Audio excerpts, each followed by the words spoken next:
Immortal cultivator sword immortal rail में जा सकते हैं, लेकिन फिर इस दुनिया पर डीमन रेस ने अटैक कर दिया, तो उनका मुकाबला करने के लिए थंडर स्वॉर्ड इमॉर्टल ने बाकी के सभी इमॉर्टल्स को एक किया और उन सब ने मिलकर डीमंस को हरा दिया। लेकिन अभी भी डीमंस ने हार नहीं मानी है और ये दुनिया मुश्किलों का सामना कर रही है। अब हमें डोंगफेंग रीजन में मौजूद बैक माउंटेन्स दिखाए जाते हैं, जहाँ पर हम अपने हीरो डोंगफेंग हाउ को देखते हैं, जो कल्टीवेशन में ब्रेक थ्रू कर रहा था। उसकी स्पिरिचुअल एनर्जी से पूरी जगह शेक हो रही थी। अब उसकी बॉडी में से एक ठंडा बॉल बाहर आ जाता है और वहाँ मौजूद सारे पिलर्स पर जो ड्रैगन्स थे वो उसमें अपनी पावर्स डालते हैं और तभी एक ड्रैगन हाउ के अंदर चला जाता है और अब हाउ को पास की बातें याद आती है। इमॉर्टल सेक ने उसके फादर पर इल्जाम लगाया था कि वो डीमंस के साथ मिले हुए हैं। वो लोग डोंगफेंग हाउ को गद्दार का बेटा बुला रहे थे। वो कह रहे थे कि अगर तुम स्वॉर्ड इमॉर्टल भी बन गए तो भी तुम एक गद्दार के बेटे ही कहलाओगे। तुम्हारा बाप हमारे पूरे क्लैन का दुश्मन है। और इन्हीं सब पास्ट मेमोरीज की वजह से डोंगफेंग हाउ कल्टीवेशन में बहुत जल्दी ब्रेक थ्रू कर लेता है। वो कहता है कि अब मेरे पास वुडन स्पिरिट टाइल्स बॉडी है। फादर, मैं जरूर आपकी बेगुनाही साबित करूंगा। जिसके बाद हमें डोंगफेंग क्लैन के काउंसिल हॉल का सीन दिखाया जाता है, जहाँ पर हम डोंगफेंग शेन को देखते हैं। डोंगफेंग शेन इस क्लैन के सुप्रीम एल्डर थे। तभी थर्ड एल्डर जियांग कहते कि आज चीफ यहाँ पर प्रेजेंट नहीं है, तो हम उनके आने तक कोई फैसला नहीं करेंगे और वैसे भी ये मैटर काफी इम्पोर्टेंट है। तभी सेकंड एल्डर जुआन कहते कि हम चीफ के लिए नहीं रुक सकते, हमें क्लैन की भलाई के लिए जल्दी ही कुछ डिसीजन लेना होगा। अब ये लोग किस बारे में बात कर रहे थे ये हमें थोड़ी देर में पता चलेगा। अब सुप्रीम एल्डर शेन कहते कि हाउ को जल्दी से यहाँ बुला लाओ। तब डोंगफेंग क्लैन से एक अनाउंसमेंट की जाती है, जिसे सुनकर हाउ क्लैन के मेन हॉल की तरफ जाने लगता है। रास्ते में उसे मुशुई मिलती है। हाउ उससे पूछता है कि तुम यहाँ क्या कर रही हो, तो मुशुई बताती है कि काउंसिल हॉल ने तुम्हें मिलने बुलाया है। मुझे लगता है कि कुछ तो गड़बड़ होने वाली है। वैसे भी हमारे ग्रैंडफादर आज यहाँ पर मौजूद नहीं है, तो ये लोग कुछ भी प्लानिंग कर सकते हैं। तुम्हें थोड़ा संभाल कर लेना होगा। तो हाउ उसे कहता है कि तुम फिक्र मत करो, मैं जाके देखता हूँ कि आखिर माजरा क्या है। तो मुशुई कहते मैं भी तुम्हारे साथ चलूंगी। जिसके बाद ये दोनों सुप्रीम एल्डर शिंग से मिलते हैं। शिंग हाउ से कह रहे थे कि आजकल तो तुम यहाँ पर दिखते ही नहीं हो। मैंने सुना है तुम बैक माउंटेन में जाकर कड़ी प्रैक्टिस कर रहे हो। बेटा तुम अच्छा काम कर रहे हो, अब तो तुम जवान हो चुके हो, तो जिम्मेदारियाँ उठाना बहुत अच्छी बात है। जिस पर हाउ कहते सुप्रीम एल्डर आपने मुझे यहाँ क्यों बुलाया। तो शिंग कहते कि हम एल्डर्स बहुत दिनों से एक टॉपिक पर सलाह मशवरा कर रहे थे और अब हम इस नतीजे पर पहुँचे हैं। मैं चाहता हूँ कि तुम्हारे फादर का immortal ascension token Shao Ying को दिया जाए। शाओ यिंग तुम्हारा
कर सकते। अब चीफ हाउ से पूछते हैं कि बच्चे क्या तुम्हें ज्यादा चोट आई है, जिस पर हाउ कहता है मैं ठीक हूँ, अच्छा हुआ आप सही वक्त पर आ गए। मुशुई कहती है कि वो लोग आपके एब्सेंस में बहुत जालिम हो जाते हैं, उन्होंने हाउ को टॉर्चर किया, जिस पर चीफ कहते हैं कि वो लोग किसी भी हद तक जाए, लेकिन फिर भी वो हाउ के आगे कुछ भी नहीं है। हमारे हाउ के पास इनेटवर्ड स्पिरिट है, मगर मैंने ही उसे उसके पावर्स छुपाने के लिए बोला है, इसीलिए वो सबके सामने कमजोर होने का नाटक कर रहा था। ये सुनकर मुशुई शॉक हो जाती है। वो हाउ से पूछती है कि क्या ग्रैंडफादर जो भी बोल रहे हैं वो सच है, तो वो कहता है हाँ, उन्होंने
सूचित किया है, तो उसका बेटा भी एक ट्रेटर है। आज नहीं तो कल वो भी हम लोगों को धोखा देगा। तो समझदारी इसी में है कि तुम उसे मेरे हवाले कर दो। उसके साथ क्या करना है इसका फैसला मैं खुद लूंगा। उसकी बातें सुनकर एल्डर जियांग बहुत भड़क जाते हैं, मगर तभी उन पर पीछे से अटैक हो जाता है। ये अटैक सेकंड एल्डर जियांग ने किया था। वो कहता है कि जियांग, समझदार बंदा वही होता है जो सही और गलत में फर्क समझ पाए। जैसा मुरान तुम कह रहे हो उनकी बात मान लो, वरना अंजाम बुरा होगा। तो एल्डर जियांग कहते कि मैं ये फर्क अच्छे से जानता हूँ और इसीलिए तुम्हारे खिलाफ हूँ।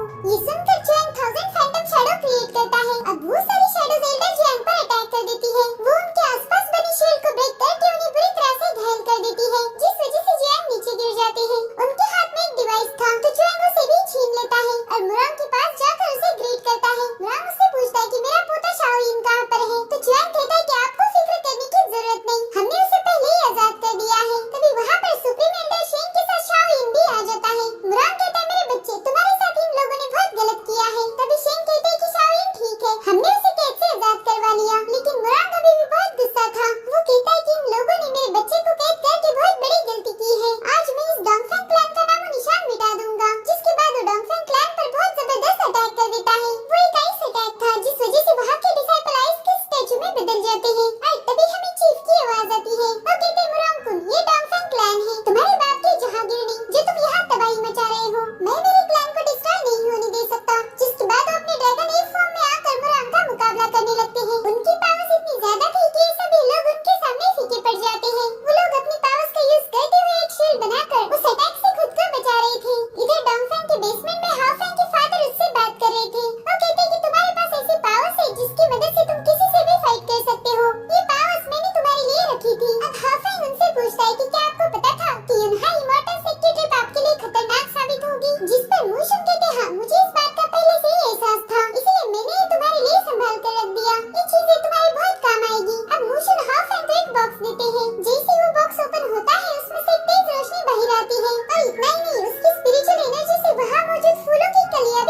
जरूरत होगी तो रेनी